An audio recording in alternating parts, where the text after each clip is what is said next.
tentaram colocar o nosso Salvador, como o mundo costuma dizer, na saia justa, né? Assim que falam. Ele se saiu maravilhosamente bem. Por quê? Reinaldo, porque ele era homem, estava em carne. Apesar de não ter pecados, estava em carne. Mas ele tinha a palavra no coração dele, guardada no coração dele. Ele foi ao deserto e respondeu o tempo todo com a palavra de Deus. Por quê? Estava no coração de homem que ele trazia no peito. Ou vocês acham que Jesus Cristo tinha alguma coisa diferente de nós, além da ausência total do pecado e da ligação, por isso, com Deus? Ele estava aqui, gente, ele andou, o pé dele andou nessa terra. Ele deve ter se machucado, o pastor Aldinei dói, não dói quando dá uma martelada no dedo? Ele era carpinteiro, será que ele nunca deu uma martelada no dedo? Deu, garanto para vocês que deu. Era a profissão dele, era uma coisa normal. E ele respeitou sempre as diretrizes, sempre procurando colocar a palavra de Deus à frente de qualquer ação que ele tomava. Hoje nós estávamos aqui comentando, algumas vezes Jesus foi um pouco enérgico, né? Quando ele entrou no templo e saiu quebrando tudo, e isso daqui não é lugar para isso, isso é casa de oração. Ué, Jesus era fortão? Ele era algum Hércules? Algum Sansão? Não. Eu creio que ele era um homem comum. Mas por que ninguém saiu para pegar Jesus e dar um corretivo nele? Ele estava quebrando coisas dentro do templo. Sabe por quê, meu irmão? Ele estava falando com o entendimento de cada um. Ele estava falando com o espírito de cada um. E a Bíblia me garante que o espírito está pronto. Ele não estava falando na carne. Porque se ele estivesse falando para carnes, com certeza o pessoal tinha pego Jesus ali naquele dia e dado, como o mundo fala, um sacode. Não é assim que a juventude fala? Vou dar um sacode ali naquele cara? Com certeza. Meus irmãos, nós temos outra coisa também bastante interessante, que são os frutos do Espírito. Os frutos do Espírito só são possíveis quando nós entendemos que os nossos limites estão descritos de Gênesis a Apocalipse. Se nós não entendermos isso, o Espírito nunca vai frutificar dentro de cada um. É impossível você conseguir, pastor, que o fruto do Espírito atue em sua vida se você não tem diretrizes. Deus dizia pra gente o quê? Respeita a lei. Mas tinha um desde que ela não fira os seus conceitos de cristão. Se eu estou no Brasil, eu respeito a lei do Brasil. Missionário já teve em outros locais. E tinha que respeitar as leis da onde eles estavam. Desde que elas não ferissem as leis do Senhor. Então, se Deus coloca leis para que nós possamos trazer a palavra dele, sermos embaixadores de sua palavra, ele também coloca diretrizes. A Bíblia é cheia de porém. Só tem uma coisa na Bíblia que é incondicional, é o amor de Deus pelas vidas. Porque o restante todo, meus irmãos, sempre acontece assim: você vai ser abençoado se eu vou ouvir as suas orações, se há sempre uma condição. E essa condição é a palavra do Senhor que te impõe limites. Se esses limites não forem respeitados, o pastor Aldinei, ele respeita o limite de cada um aqui dentro, eu tenho certeza disso. Primeiramente porque ele conhece o limite de cada um, que cada um tem um limite diferente. O Wesley pode ser muito mais receptivo a alguma coisa do que o Vandeci. E ele tem que conhecer isso e tem que respeitar. Mesmo sendo o pastor da igreja, ele tem que saber aonde ele pode chegar, de que forma ele vai se dirigir a alguma pessoa, porque ele respeita limites. Porém, se alguém vos disser, isto é uma coisa santificada a ídolos, não comais, porque daquela vos advertiu por causa da consciência. Outro limite. Sabe o que Deus está dizendo aqui pra gente? Olha só, gente. Vai na casa de uma pessoa e não vai ficar perguntando de onde veio aquela comida, se ela foi santificada ou não. Agora, ele está dizendo para você também, no dia que o mundo consagra para Cosme e Damião, não vai lá fora comer doce não, porque aquele doce que está sendo oferecido ali, está sendo oferecido ao demônio. Então, eu não posso fazer parte disso. Amém? Vamos continuar na leitura?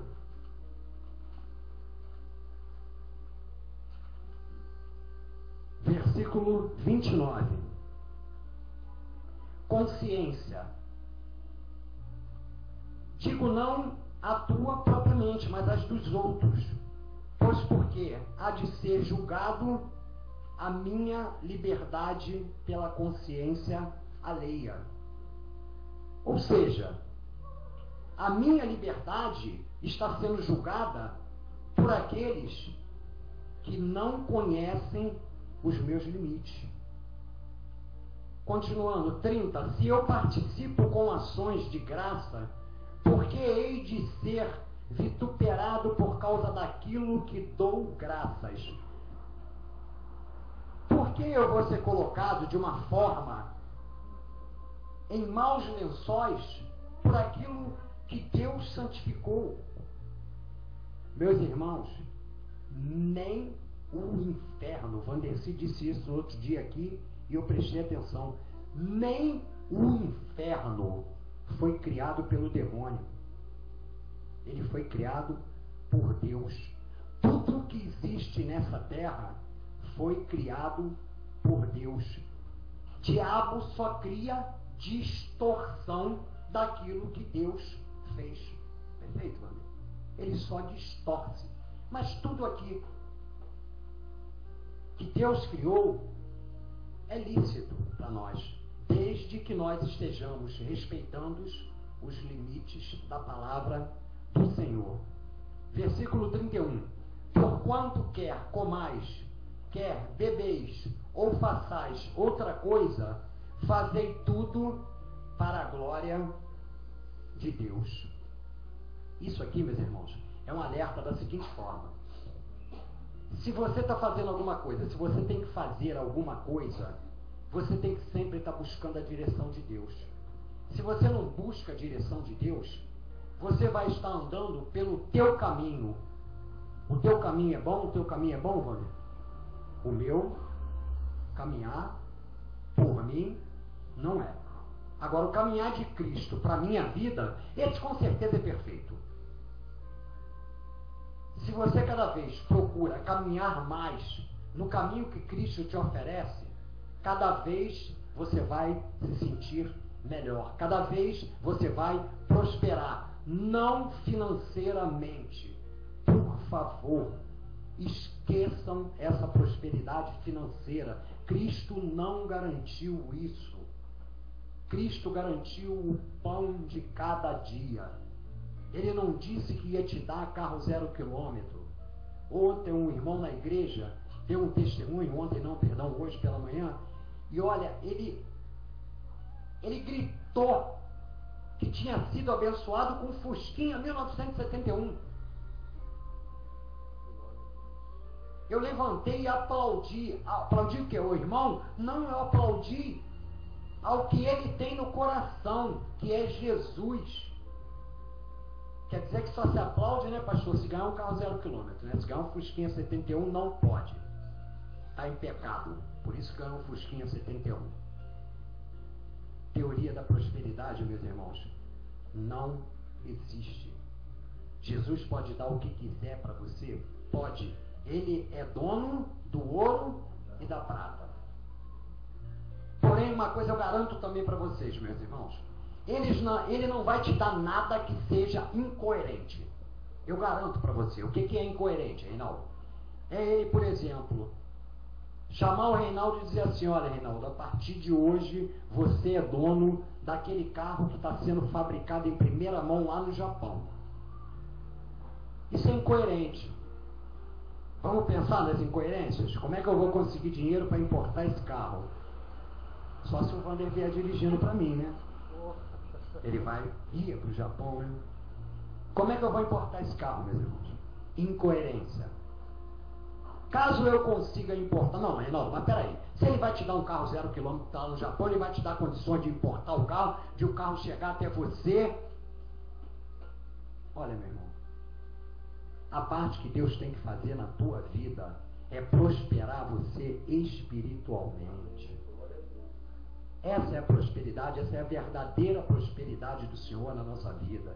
É espiritual. Deus não é incoerente. Ele não vai te dar nada, principalmente se ele souber que você vai sair dos caminhos dele.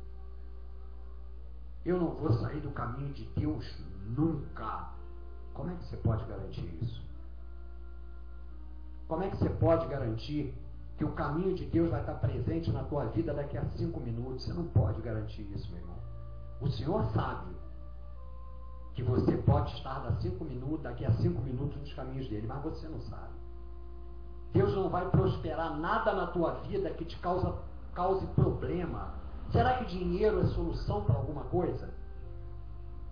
Será que não é melhor participar, como essa igreja aqui tem participado, da calculadora milagrosa do Senhor? Chega-se ao final do mês e olha-se um contra-cheque. Aliás, é um contra-choque, né? Porque quando a gente olha assim, a gente toma aquele choque.